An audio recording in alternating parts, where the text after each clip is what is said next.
Градоначалникот Кирил Пецаков оствари средба со градоначалникот на Ракалмунто Маниглија во фокусот во споставување соработка во повеќе области.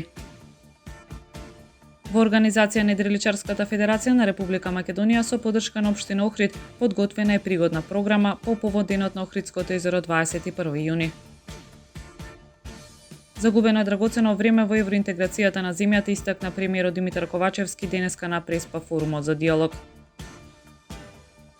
Со нов закон за заштита на потрошувачи ќе се затвораат компании кои работат со нечесни трговски практики, најави министерот за економија Бектеши.